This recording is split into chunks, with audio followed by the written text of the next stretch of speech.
Hello and welcome back to Doubles and Trebles. It's Pieman here again with your Thursday night update ahead of the Betfred World Matchplay 2022 quarterfinals kicking off. We've got two tantalising ties in prospect tonight, and I'm going to take you through both of those, along with giving you a selection from each game.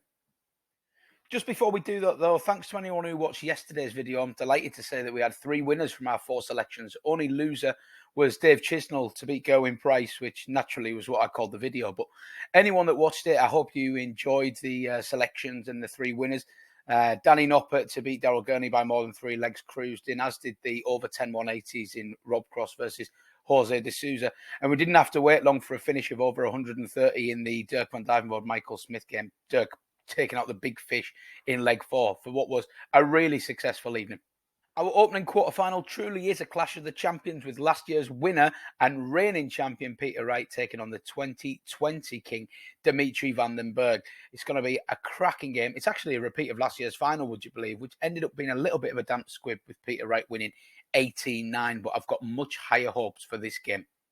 First things first, if we look at the recent form of the two, it was certainly Dimitri that was coming into this tournament in the better nick, but Peter Wright has put a lot of doubts to bed with that performance in round 2 against Krzysztof Ratajski.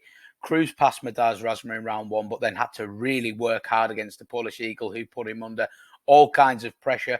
Wright take it to overtime, but held himself together for a really dogged 13-11 victory, and I think that stands him in really good stead for this one.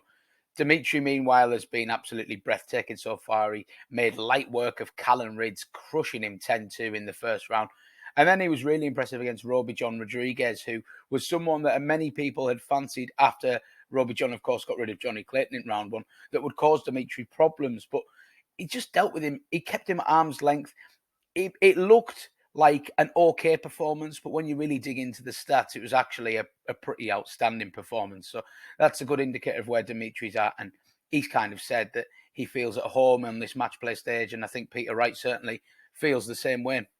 All things considered, this is a really hard one to call, but I find myself just leaning towards Van den Bergh a little bit, to be honest. I think over the longer format, it really does magnify where you're at in your game, and while we can't doubt Wright's quality as the reigning match play and world champion, he's definitely still got a few little bits he needs to iron out in his general game. I think he can go missing for a couple of legs at the moment, and I think Dimitri will jump all over that. I could see the Belgian racing into a little bit of a lead before Wright kind of claws it back, but I just don't think you can give Dimitri a lead at the moment. He's in too good a headspace. He's been playing really well for a couple of months. He's relentless on his scoring, relentless on his finishing, and I could see him getting ahead of Wright and kind of a little bit of a role reversal of what happened last year, where Peter Wright was 8-2 up after 10 legs in the final. And Dimitri, although he grew into the game was kind of gone. I can see that happening for Peter Wright this year. And I think Dimitri is probably the pick in the outright. He's currently 11-10, but I expect them to go off kind of 10-11 the pair, to be honest, because there's nothing between them really. So you could argue that is value. Me personally, I would probably play Dimitri on a small handicap. I think this format is long enough that you can get with somebody on a small legs handicap and have a very strong chance of it landing. So the minus 2.5 is priced up at 7-4 for Dimitri van den Bergh. So that basically means that Dimitri would have to win by more than 2 legs. So a 16-13 scoreline would weigh it in for us, or anything better than that. As I say, I could see the Belgian making a quick start, kicking on, Wright maybe coming back a little bit, but it just ultimately proving in vain. So I would be angling for Dimitri on the minus 2.5 here, 7-4. Once that one's done and dusted, we have our second game of the evening, and I think this has got game of the tournament written over it potentially if both of these two turn up like they have been in the first couple of games. Nathan Aspinall takes on Michael van Gerwen. Little bit of symmetry here again. These two actually met in last year's quarterfinal at the Winter Gardens. Wasn't a classic. Aspinall actually described it as, quote, I played badly and he played even worse, but just happened to win. So yeah, it wasn't a great game, it's fair to say, but these two do set extremely high standards, and they both come into it in much better form than they were at that time, I think personally. So I think this is going to be an absolute cracker. Of course, another thing these two have in common is that they both overcame really serious injuries recently. Michael van Gerwen having to get an operation on his shoulder after lifting the Premier League title, and that sidelined him for a little bit of time, although not as long as many would have expected. And he admits he's still not quite at 100% from that. While Nathan Aspinall has only really started to show his best form in the last couple of months after a really debilitating wrist injury, which threatened to curtail his career, actually. He's spoken very frankly about that, how down and how low he was in that year or so that he had to have away from the hockey. he can no longer play golf. He's an extremely good golfer, but he can no longer play golf because of that injury. So, I mean, that just tells you how serious this was. And one thing about Aspinall, I think he plays his best darts when he's fired up, and having this second chance to crack darts seems to have really fired him up. He was kind of written off in his first round game, or he certainly felt he was, because he was playing Luke Humphries, a player that many people, including ourselves, were touting as a potential champion. But Aspinall said he felt disrespected in the build-up to that game, and it really seemed to rile him up because he smashed Humphries. Really impressive performance. And then he backed that up with a really, really impressive victory over James Wade. We know what Wade does. He makes games gritty and he takes out his chances when he gets them. But Aspinall gave as good as he got and prevailed in a classic encounter. And I was really pleased for Nathan Aspinall to get through that one, as much as I like James Wade as well.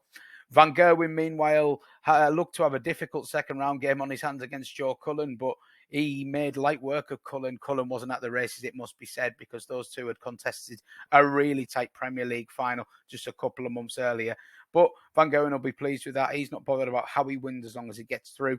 As I say, he has touched on that shoulder, still giving him a few problems, but I thought he looked really impressive. He looks in good nick, and they both do, to be honest. They're both playing as well as I've seen them play in a long time, and it just makes for this being a really, really exciting gaming prospect. So in terms of selection, where I actually see this game going, I find myself leaning towards Nathan Aspinall. I just think he's in a fantastic headspace. He believes he can win this, and I'm starting to believe he can win it too. He's currently 12-1 in that outright market, but he won't be if he beats Van Gerwen, that's for sure. I think this is going to go deep, just like the other game. I think we're in for quite a long night, to be fair. But I just feel like Aspinall, the leg format suits him. He knows when to dig in and hang in there. He'll be able to absorb any little bursts from Van Gerwen. He's beaten Van Gerwen a few times in his career and been beaten. So he won't panic when it comes to the latter stages. But I just really like what I'm hearing from him in terms of his mindset. I think Van Gerwen still has a few doubts over his shoulder, and he's openly said he's not 100% yet. But when it comes to the crunch, I'm backing Aspinall to get the job done.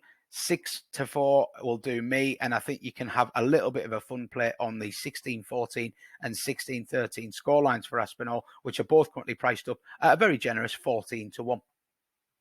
So Aspinall and Van den Bergh for me, but let's be honest, they're two very tight ties, tough to call, and I'm just looking forward to sitting back and enjoying them both. I'll be back to preview the other two quarterfinal ties tomorrow, so I'll see you then. If you enjoyed this video, please do give us a like and do consider hitting subscribe if you haven't already. Thanks very much for watching. See you again soon.